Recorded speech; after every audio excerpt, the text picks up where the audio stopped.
Hello दोस्तों, नए साल की शुरुआत हो चुकी है। तो आप सभी को इस नए साल की बहुत सारी शुभकामनाएं और हमें उम्मीद होगा कि आप सभी लोग इस नए साल में अच्छे से पढ़ाई करेंगे। अगर बात करें कि बिहार दरोगा का बहाली का, तो आपको जनवरी माह में बिहार दरोगा का जो बहाली है वो आपका लगभग आ जाएगा, क्योंकि इसका रोस्टर जो है क्लियर हो चुका है। इसमें बिहार दरोगा का 1806 पोस्टों का बहाली आ जाएंगे। तो आप लोग अपने पढ़ाई को अच्छे से कंटिन्यू रखिए, बहाली तो आना है, वो आएगा ही। तो चलिए अब बढ़ते हैं हम लोग अपने क्लास की ओर। और आज हम लोग करेंट अफेयर के इस सीरीज में 1 से लेकर 15 मार्च 2024 तक के करेंट अफेयर को पढ़ने वाले हैं। और इस करेंट अफेयर के सीरीज में हम लोग पूरे 2024 की करेंट अफेयर को पढ़ेंगे। तो और हर माह के हम लोग आधा करके पढ़ते हैं, यानी 1 से लेकर 15 और 15 से लेकर 31 तक को पढ़ते हैं। तो आप लोग पूरा वीडियो देखिएगा पूरे महीने का, ताकि आपको 2024 तक के जो महत्वपूर्ण करेंट अफेयर है आप सभी लोगों को कवर हो जाए। और ये जो करंट अफेयर हम लिए हैं, यह इलुटरिया के प्रखर एमसीक्यू बैच में जो चलाया गया था बीपीएससी के लिए, यह इसका करंट अफेयर है। तो इसमें जो भी प्रश्न है बहुत ही महत्वपूर्ण है। तो आप लोग पूरे सीरीज को एक बार जरूर देखिएगा। दरोगा चाहे बिहार एसएससी जो भी बहाली है उस सभी में करंट अफेयर बहुत ही महत्वपूर्ण रहता है। तो आइए हम लोग स्टार्ट करते हैं और देखते हैं आज का पहला प्रश्न। पहले प्रश्न में कहा गया है, याओंडे घोषणा से संबंधित निम्न बिंदुओं पर विचार करना है। और इसमें कहा गया कि सही कथन कौन है, ये दो को कथन में से सही कौन है, आइए देखते हैं। अफ्रीकी देशों के स्वास्थ्य मंत्रियों ने HIV एड्स से होने वाली मौत को समाप्त करने के लिए अटूट प्रतिबंध व्यक्त किया है। तो यहाँ पर देखिए पहला ऑप्शन गलत है। अफ्रीकी देशों के स्वास्थ्य मंत्रियों ने HIV एड्स नहीं बल्कि मलेरिया से, यहाँ था मलेरिया से होने वाले मौतों को समाप्त करने के लिए अटूट प्रतिबद्धता व्यक्त किया है। बुर्किना फासो, कैमरून, कांगो लोकतांत्रिक गणराज्य, घाना आदि कुल 32 देश इस घोषणा पर हस्ताक्षर किया है। तो यहाँ 32 नहीं बल्कि 11 देशों ने इस घोषणा पत्र पर हस्ताक्षर किया है। तो इसमें से सही कोई नहीं है, दोनों गलत है। देख लिए ना कैसे गलत होता है, यहाँ पर आपको बीच में फंसा देगा। ठीक है, चलिए आगे बढ़ते हैं। अगला है कि भारत प्रशांत आर्थिक ढांचा IPEF के साझेदार देशों में शामिल है कौन। तो इसके साझेदार देशों में Australia, Brunei, Fiji, Indonesia, Thailand, Singapore, Malaysia, Vietnam, New Zealand, Japan, दक्षिण कोरिया, फिलीपींस, ये सभी देश शामिल है। इसके साझेदार में सभी देश शामिल है।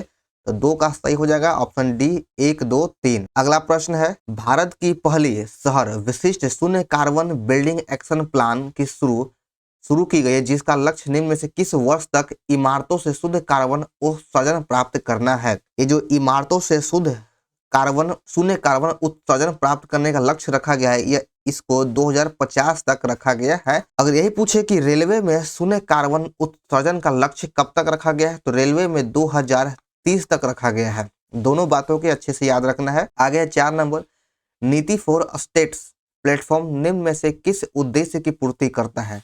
नीति फॉर स्टेट प्लेटफॉर्म राष्ट्रीय विकास लक्ष्यों को प्राप्त करने के उद्देश्य को पूर्ति करता है। 4 का 2 सही है। आगे देखिए 5 नंबर, इसमें भी तीनों का कथनों में से आपको विचार करना है। निकारागुआ भारतीय फार्माकोपिया को IP को मंजूरी देने वाला पहला स्पेसी भाषी देश बन चुका है। तो यह सही है। भारतीय फार्माकोपिया को 5 देशों अफगानिस्तान, घाना, नेपाल, मॉरिशस, सूरीनाम द्वारा मानक के रूप में मान्यता दी गई है। भारतीय फार्माकोपिया आयोग केंद्रीय स्वास्थ्य एवं परिवार कल्याण मंत्रालय के अंतर्गत एक स्वायत्त संस्था है। तो ये तीनों कथन इसमें सही है। तो ऑप्शन में यहाँ पे देखिए ऑप्शन डी हो जाएगा, तीनों कथन सभी कथन सही है। आगे 6 नंबर, हाल ही में रक्षा मंत्री राजनाथ सिंह के द्वारा नई दिल्ली में अदिति योजना की शुरुआत की गई है। इसका पूर्ण रूप क्या होता है। अदिति योजना का फुल फॉर्म हो जाएगा Asian development of innovation technology with iDEX. Option A सही है। चलिए आगे बढ़ते हैं कि स्विस संगठन IQ एयर के द्वारा जारी विश्व वायु गुणवत्ता रिपोर्ट 2023 के अनुसार विश्व का सबसे प्रदूषित देश कौन है।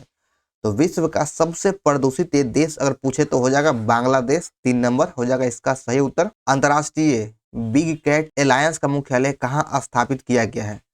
अंतर्राष्ट्रीय बिग कैट एलायंस का मुख्यालय भारत में स्थापित किया गया है। इसका मुख्यालय भारत में ही स्थापित किया गया है। चुनाव आयोग के द्वारा चुनाव प्रचार में खर्च की सीमा को तय किया गया है। इससे संबंधित निम्न कथनों में कौन सही है। सही कथन का चुनाव करना है। तो पहला में दिया गया है बड़े राज्यों में प्रति लोकसभा क्षेत्र उम्मीदवार व्यय सीमा 95 लाख तथा छोटे राज्यों में 75 लाख रुपए खर्च की सीमा को तय किया गया है। इंद्रजीत गुप्ता समिति 1999 ने चुनाव के लिए राज्य द्वारा वित्त पोषण की वकालत किया था। तो इसमें से पहला कथन सही है, क्योंकि बड़े राज्यों के लिए 95 लाख लोकसभा में और छोटे राज्यों के लिए 75 लाख तक का सीमा का निर्धारण किया गया है। लेकिन 2 नंबर में गलती यहाँ पे है। इंद्रजीत गुप्ता समिति 1999 नहीं बल्कि 1998 ने चुनाव के लिए राज्य वित्त पोषण की वकालत की है। तो इसमें सही हो जाएगा केवल एक सही है। भारत की पहली अंडर वाटर मेट्रो लाइन का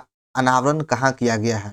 तो इसका अनावरण कोलकाता में किया गया है। कोलकाता में ही भारत का पहला अंडर वाटर मेट्रो लाइन की शुरुआत की गई है। निम्नलिखित में से किस राज्य में लचित बोरफुकन की समाधि स्थल पर उनकी 125 फीट ऊंची कांस्य प्रतिमा का अनावरण किया गया है? तो यह किस राज्य में किया गया? तो यह असम राज्य में किया गया है। असम राज्य में ही उनकी 125 फीट ऊंची कांस्य प्रतिमा का अनावरण किया गया। आगे देखिए 12 नंबर, साइबर अपराध तथा वित्तीय धोखाधड़ी में दूरसंचार साधनों के दुरुपयोग पर अंकुश लगाने के लिए संचार साथी के तहत निम्नलिखित में से किस पोर्टल को आरंभ किया गया है? संचार साथी के तहत चक्षु पोर्टल को लॉन्च किया गया है। प्रधानमंत्री सामाजिक उत्थान एवं रोजगार आधारित जन कल्याण पीएम स्वराज राष्ट्रीय पोर्टल की शुरुआत निम्नलिखित में से किस मंत्रालय के द्वारा किया गया है? इसकी शुरुआत सामाजिक न्याय एवं अधिकारिता मंत्रालय के द्वारा किया गया है। ऑप्शन 2 हो जाएगा। तो इसमें कूट में आंसर देना है, तो इसका केवल 2 हो जाएगा। चलिए आगे है, ओखला पक्षी अभ्यारण्य उत्तर प्रदेश के गौतम बुद्ध नगर जिले में स्थित है। हाल के समाचार पत्रों में चर्चा में होने का कारण क्या था? तो यहाँ से 2 चीज देख लीजिए। यहाँ से यह भी पूछ सकता है कि ओखला पक्षी अभ्यारण्य किस राज्य में है? तो यह उत्तर प्रदेश में है। और यह चर्चा में इसलिए रहा क्योंकि यहाँ पर विश्व वन्य जीव दिवस 2024 मनाया गया था। विश्व वन्य जीव दिवस 2024 ओखला पक्षी अभ्यारण्य उत्तर प्रदेश में मनाया गया। सिल्वर गार्लिक को हाल ही में जीआई टैग दिया गया है। यह निम्नलिखित में से किस राज्य का उत्पाद है? सिल्वर गार्लिक को जीआई टैग दिया गया है। यह उत्पाद मध्य प्रदेश राज्य का है। मध्य प्रदेश का है सिल्वर गार्लिक। चलिए आगे है कि निम्नलिखित दिए गए तथ्यों पर विचार करें। पटना में भारत के पहले डॉल्फिन अनुसंधान केंद्र का उद्घाटन बिहार के राज्यपाल राजेंद्र विश्वनाथ आलेकर के द्वारा किया गया है। तो यह बिल्कुल ही गलत है। इतना सही है कि पटना में भारत के पहले डॉल्फिन अनुसंधान केंद्र का उद्घाटन किया गया है, लेकिन राज्यपाल के द्वारा नहीं, बल्कि यह बिहार के मुख्यमंत्री नीतीश कुमार के द्वारा इसका उद्घाटन किया गया है। ओशन ग्रेस नामक भारत का पहला made in India ASTDS tag का उद्घाटन किया गया है। तो इसमें दूसरा तो सही है, लेकिन पहला गलत था। तो पूछ रहा कि गलत कौन है? तो केवल 1 नंबर गलत था।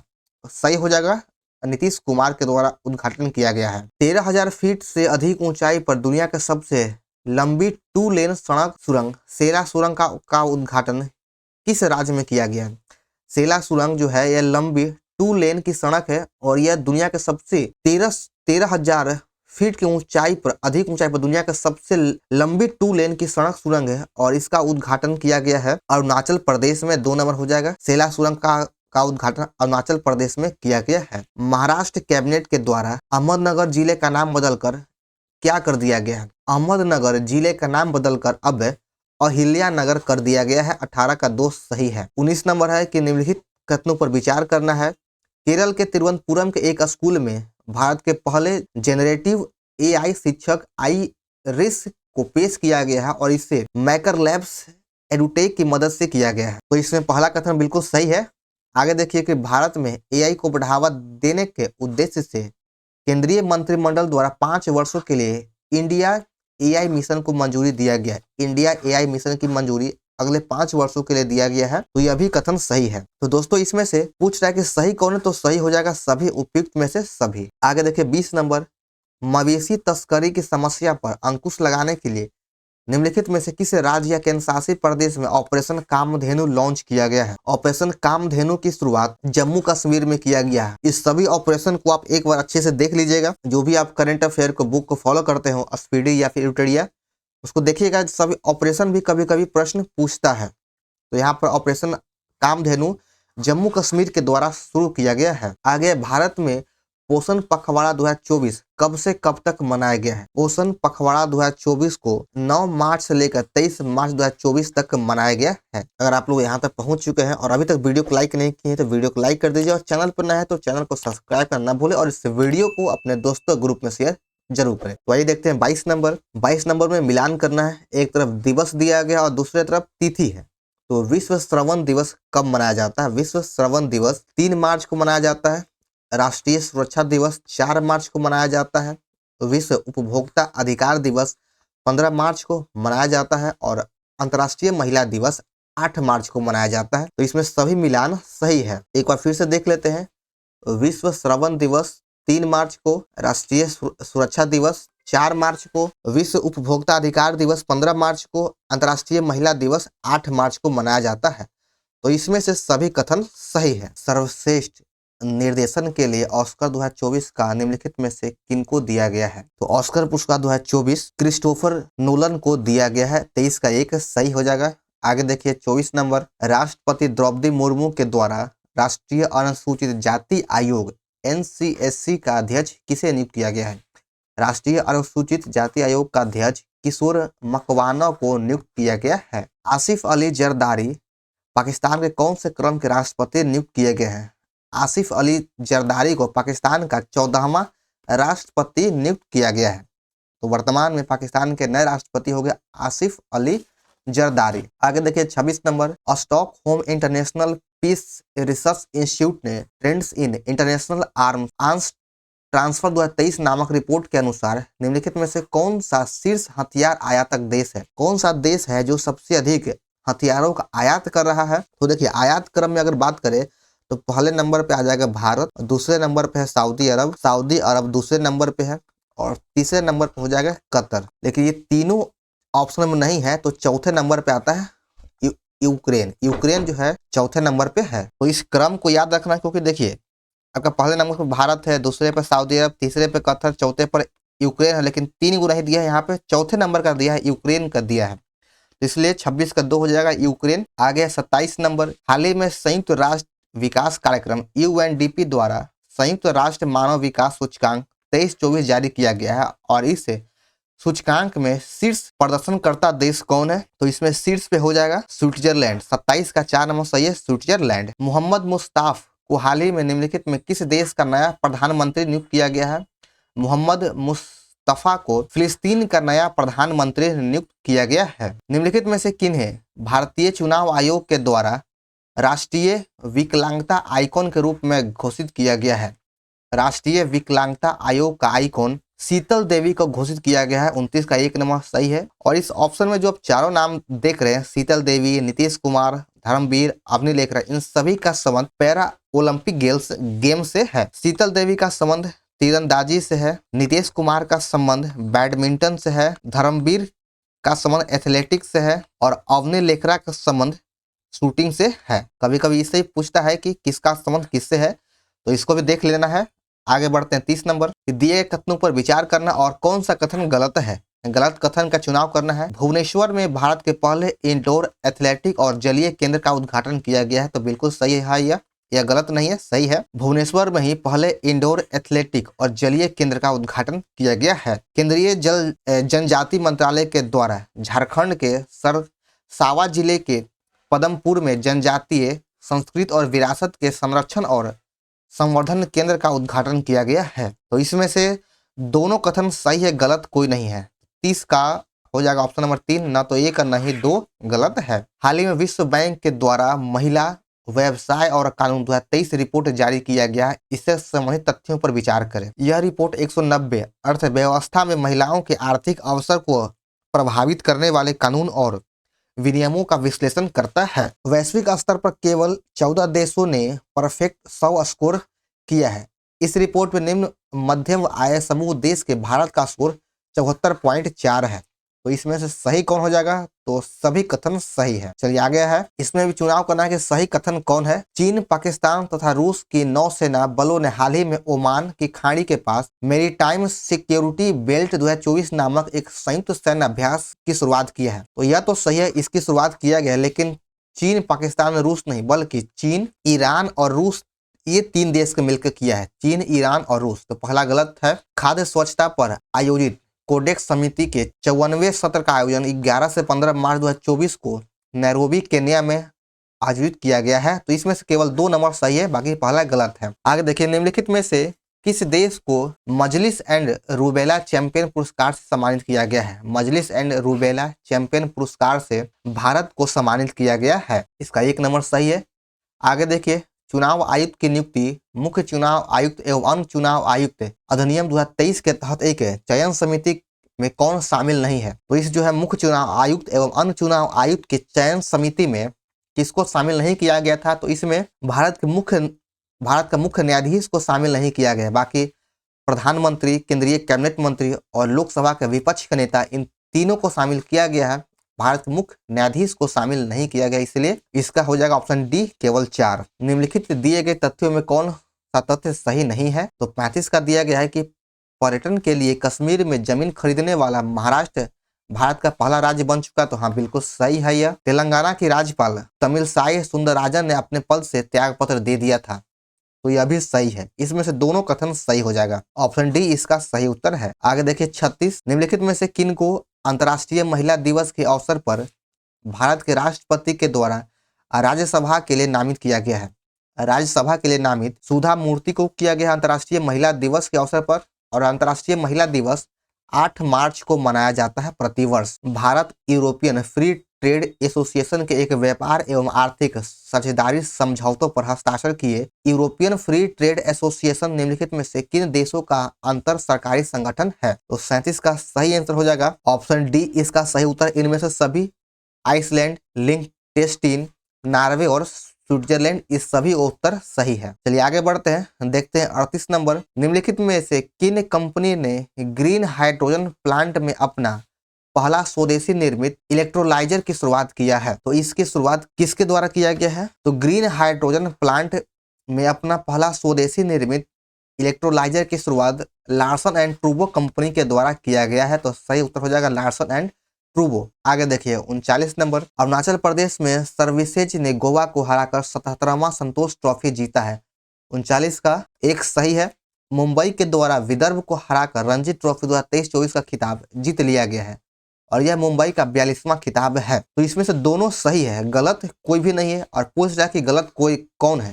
तो इसमें ना तो 1 और ना ही 2 गलत है। निम्नलिखित में से किन को प्रसार भारती का चेयरमैन नियुक्त किया गया है? प्रसार भारती का चेयरमैन नवनीत सहगल को नियुक्त किया गया है। 40 का 1 सही है, नवनीत सहगल। हाल ही में लेखिका मेनका मल्लिक को हाल ही में वर्ष 2023 का साहित्य अकेडमी अनुवाद पुरस्कार देने की घोषणा की गई है। मेनका मल्लिक बिहार के किस जिले से संबंधित? मेनका मल्लिक का संबंध बिहार के बेगूसराय जिले से है। इनका संबंध बेगूसराय जिले से है। तो 41 का 3 सही है। आगे 42 नंबर।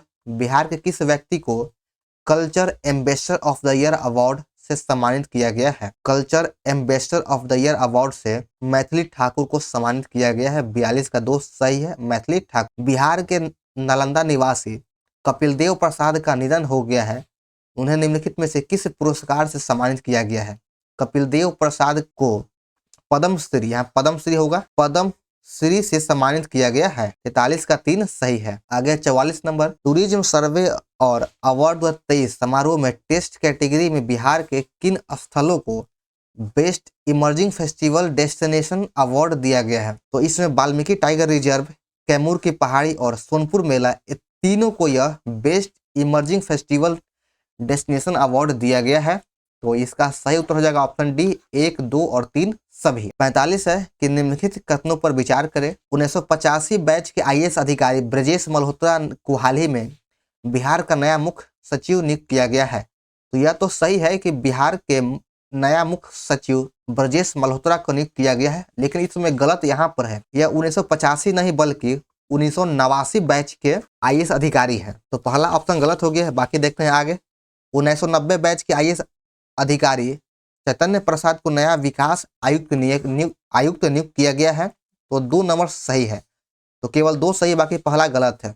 गलत कहाँ था? 1985 गलत था। निम्नलिखित में से किन्हें सी इंस्पायर अवार्ड से सम्मानित किया गया है? सी इंस्पायर अवार्ड से डॉक्टर सान्या शर्मा को सम्मानित किया गया है। 1 नंबर सही है। आगे 47, एक जिला एक उत्पाद को बढ़ावा देने के लिए बिहार को किस जिले में यूनिटी मॉल की आधारशिला रखी गई है। तो ये जो यूनिटी मॉल है इसकी आधारशिला पटना में रखा गया, यानी पटना में इसको खोला जा रहा है। आगे 48 नंबर के मुख्यमंत्री कन्या उत्थान योजना राज्य सरकार के द्वारा बेटियों के जन्म से लेकर स्नातक तक की पढ़ाई के लिए विभिन्न चरणों में कुल कितने राशि का प्रोत्साहन राशि दिया जाएगा। तो इसमें जो है जन्म से लेकर उनके स्नातक तक के लिए पढ़ाई के लिए 94,100 रुपया का प्रोत्साहन राशि दिया जाएगा। उस क्रम में, न कि एक बार नहीं बल्कि कुछ चरणों में दिया जाएगा। आगे 49 नंबर, भारत इटली सैन्य सहयोग समूह की बैठक के 12वें संस्करण का आयोजन नई दिल्ली में कब किया गया है। इसके 12वें संस्करण का आयोजन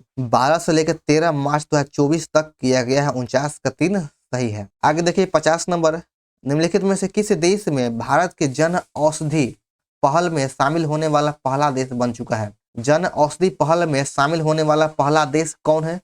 तो इसका पहला देश है मॉरिशस। मॉरिशस इसका सही उत्तर हो जाएगा। तो चलिए यहाँ हमारा मार्च के फर्स्ट पार्ट का करंट अफेयर समाप्त होता है। तो आप लोगों को यह वीडियो कैसा लगा कमेंट से जरूर करें। पसंद आने पर वीडियो को लाइक और चैनल को सब्सक्राइब करना ना भूलें और इस वीडियो को अपने दोस्तों के ग्रुप में शेयर जरूर करें। तो चलिए मिलते हैं फिर हम लोग जल्द ही सेकंड पार्ट के साथ। जय हिंद।